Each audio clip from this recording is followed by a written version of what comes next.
HollyHall.com, and we are going to talk about predictions.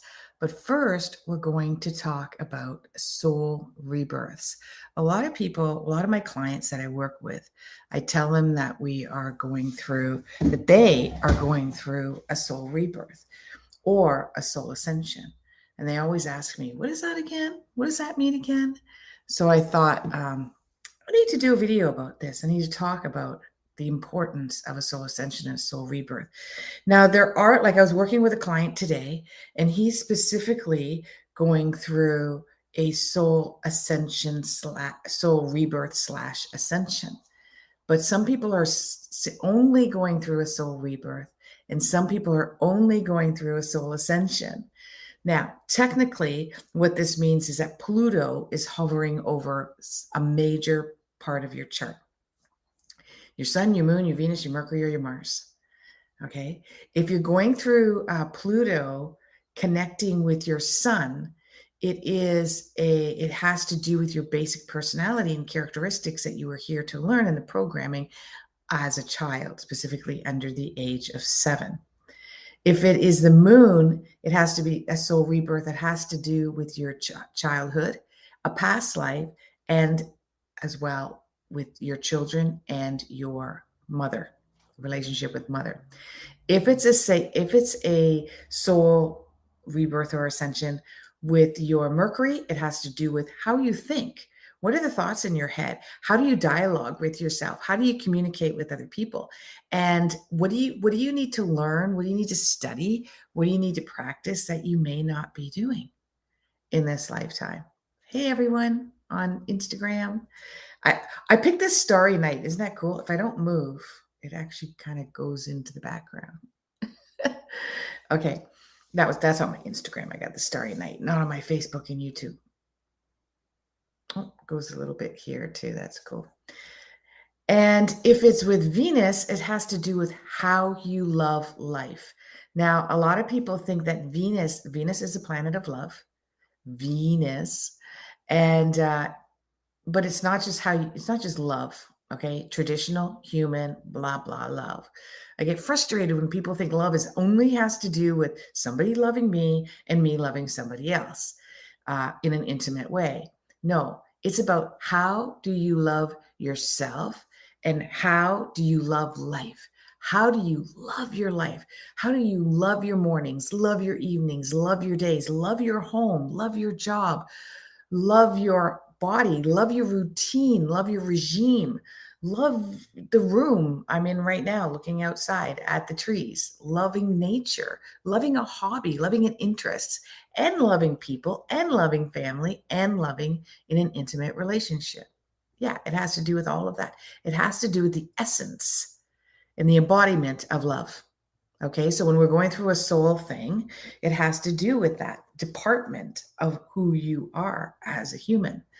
And then when it's Mars, how do you take action on what you love?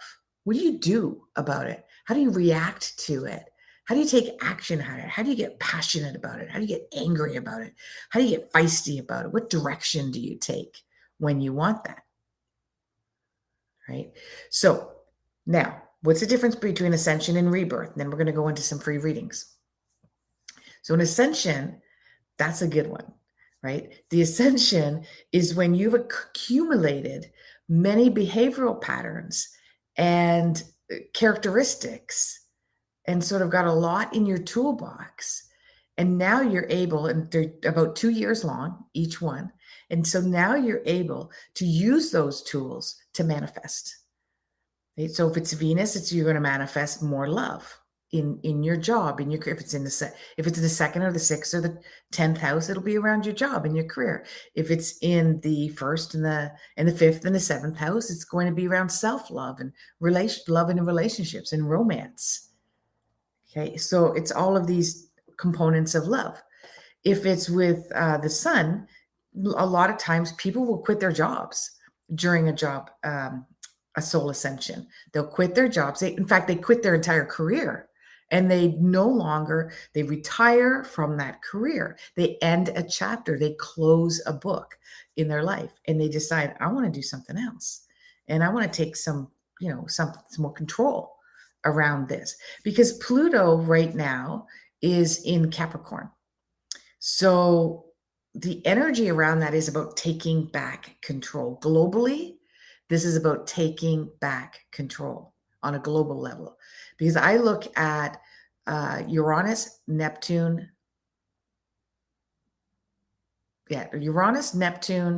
and Pluto, sometimes Saturn, but definitely Uranus, Neptune, and Pluto. I look at those for global events.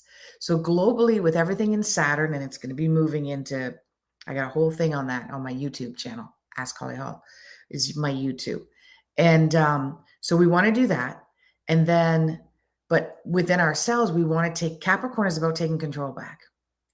And a lot of people are going into self-employment right now. That's why we see this saturation of coaches, right? I've done this all my life. I can coach people how to do this, and it can be in any arena. And coaching doesn't necessarily mean that, like what I do, where I work with my clients using my psychic ability and the stars and the planets and everything else, remote viewing, and some psychology and neurolinguistic programming and stuff that I've learned, and some hypnosis. I work with my clients and I coach them to make better decisions for themselves and for their soul. But like today, I worked with a client, and she's in a soul rebirth, a triple whammy. So 6 years of this. I did the same thing a few years ago. It's hard. And she goes, well, do you see me staying in my job? And she's around 50, in her late 40s, soon to be 50. And I said, no, when this is over, which is 2024, you're going to be self-employed. She's like, oh, and she started crying. She goes, oh, why am I crying? Well, I'm crying, but I'm not upset or anything. I said, yeah, because I touched your soul. Oh my God, I had a party. Yeah, I touched your soul. When that cry comes out of nowhere for you're going to be self-employed, that's not heart-wrenching, is it? Because I spoke to her soul. Her soul felt heard and recognized and jumped for joy, which brought out a tearful, heartfelt, deep emotion for her. So what she's been doing is she just moved into a management position when I predicted last summer. And she does a lot of, I don't know in detail, but she does a lot of micromanaging of management. She's in upper management and she helps manage management. And I said, you're going to end up being in like a coaching teaching position where you're going to go into companies. And I saw more charitable work and more, not charitable, charities and non-for-profits. And they, people, they think like, well, I'm going to downsize. I get paid really well right now. Sorry, charities and non-for-profits pay very, very well. Too well. Sometimes there's some CEOs that make $500,000 a year as in a charity, right? Minimum $150,000 a year. Minimum. That's the lowest paid CEO charity, which is the Salvation Army. Okay, so yeah, the ones upper there, up, they get paid really well. So I saw her coaching, but temporarily. So this is where her soul rebirth, which I'm going to get to, and that's usually around the sun. So a soul ascension is a wonderful feeling because we've accumulated a whole bunch of tools. We got them in our toolbox. We've got a lot of talents and a lot of gifts, and I can usually see exactly what they are. And you're about to manifest. You're about to get the fruits of your labor. This is a creation time. Now you can wait to the bitter end, which will be at the end of the 2-year cycle. Or when people work with me, I coach them and make it happen at the beginning, if we can. Get out, because sometimes we can go through a complete soul ascension and totally miss the mark, right? Like 2 ships in a night, you completely miss it. You get sidetracked with other things in your life. You have limiting beliefs that you haven't really worked through directly. And you might make it 1 to 10% advancement in your soul ascension and manifest a tiny little bit in your life. But I want to see the full Monty. I want to see you just knock it out of the park. Right? That's what my mission is with my clients. Now, a soul rebirth, that one's difficult. You think about it, it's a rebirth. You're birthing. Birthing is painful for the person in most cases, for the person giving birth and in the gestation period. And, I don't know, the babies come out screaming and crying. So I don't think it's that pleasant for them either. Right? So this is a difficult process. And it is from an old life to a new life. A soul ascension is a step up. It's like graduating from grade school to university, right? That's a huge step up. You're now university. You're in the big leagues, right? You're no longer just a child and a student in school or a protege. You're up there. This is serious, right? So a soul rebirth is more difficult because we're letting go of behavioral patterns and strategies and limiting beliefs, as well as characteristics that no longer serve us, and they no longer serve you in many lifetimes. You've come into this lifetime. So a soul ascension, when people say, what's my destiny? Where's my mission? I feel like I come here to do something specific. Not everybody feels that way, but a lot of people do. What is my mission? What's my destiny? I'm here to do something. When the soul ascension happens, I'm like, this is it. This is what you were born to do. Here's your time.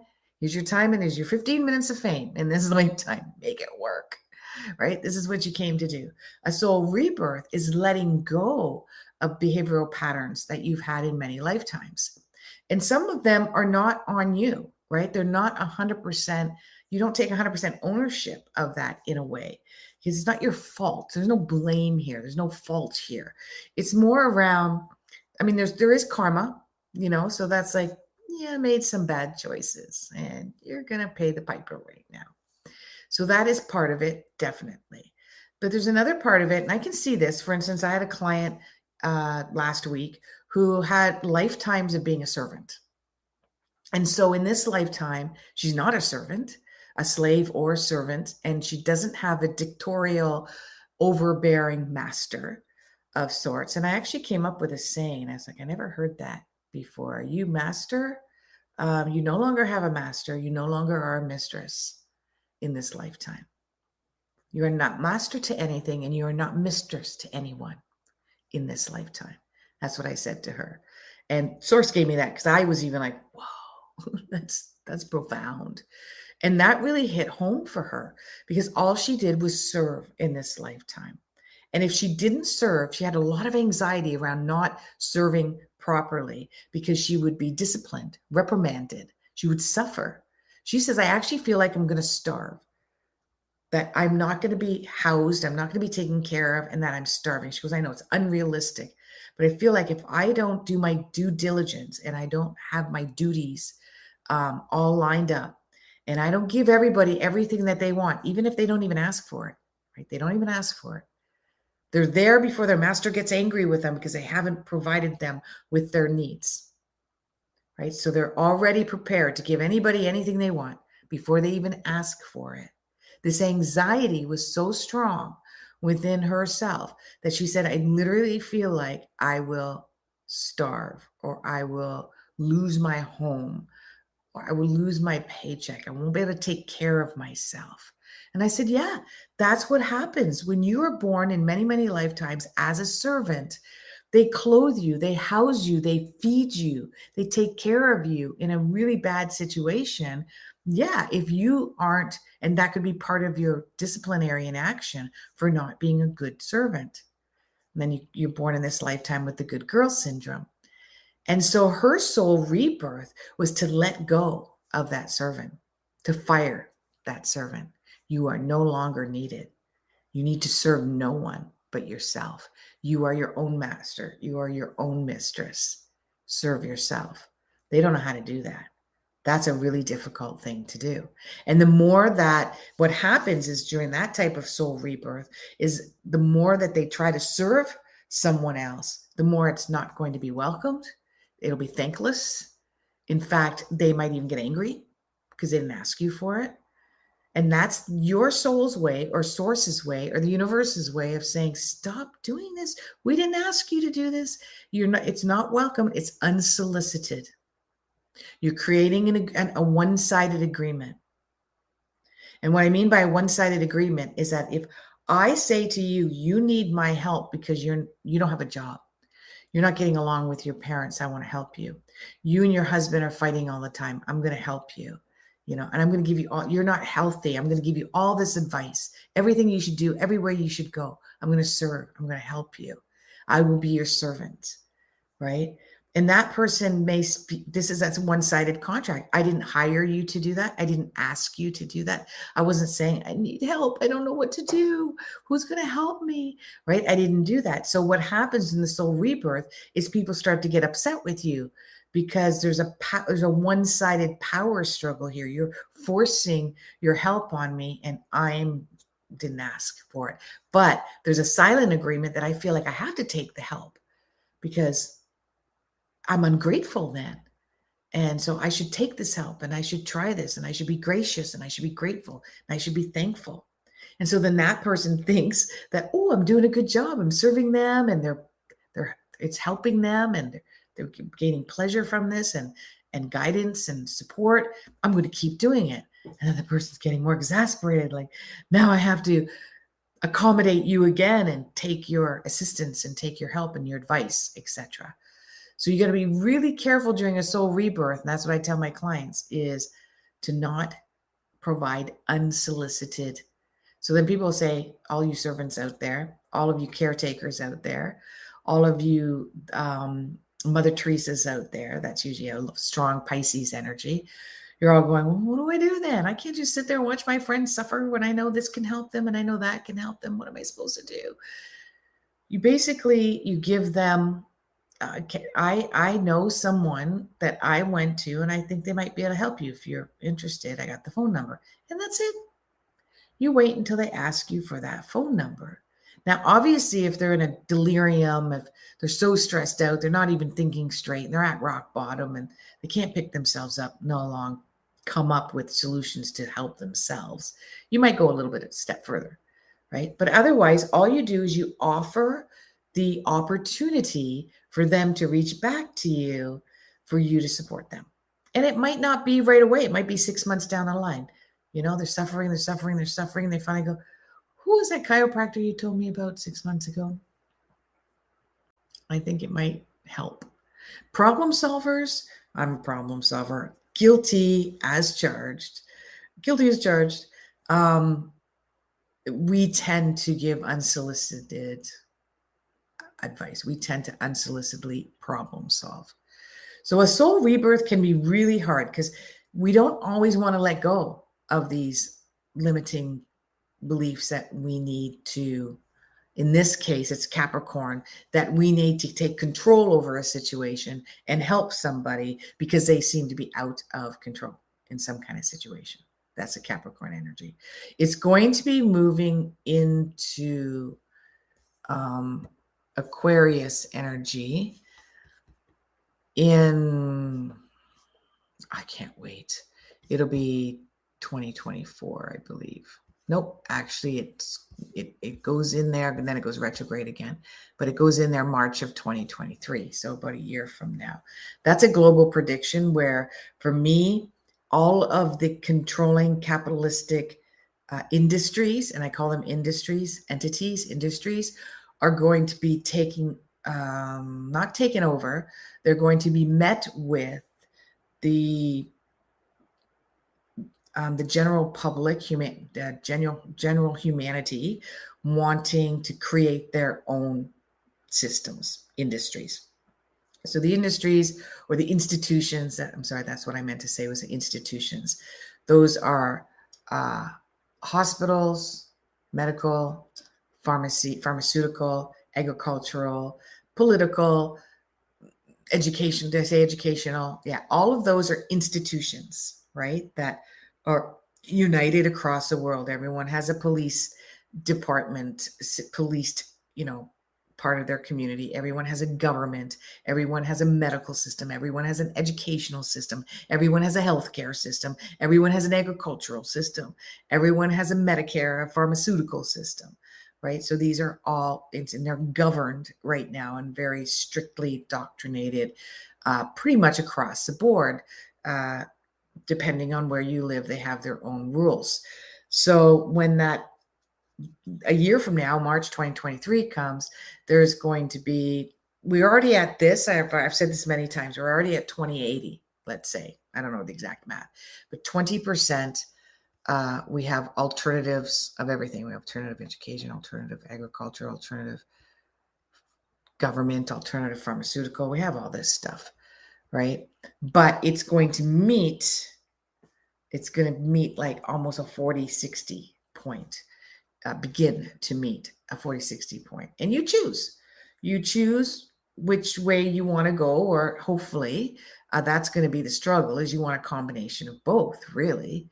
I mean, there are certain medical procedures and medications that are extremely beneficial for a lot of people, but there's also alternatives that are also very beneficial for certain situations. So if I have a broken arm and I need x-rays and I need to have it casted and fixed and maybe need some painkillers, I would like to use a traditional medical system. But if I have some mental health issues and I don't want to go on Prozac or Zoloft, I would like the choice to easily segue and blend into my health regime a naturopathic or functional medicine or other types of therapies, and that could work for me as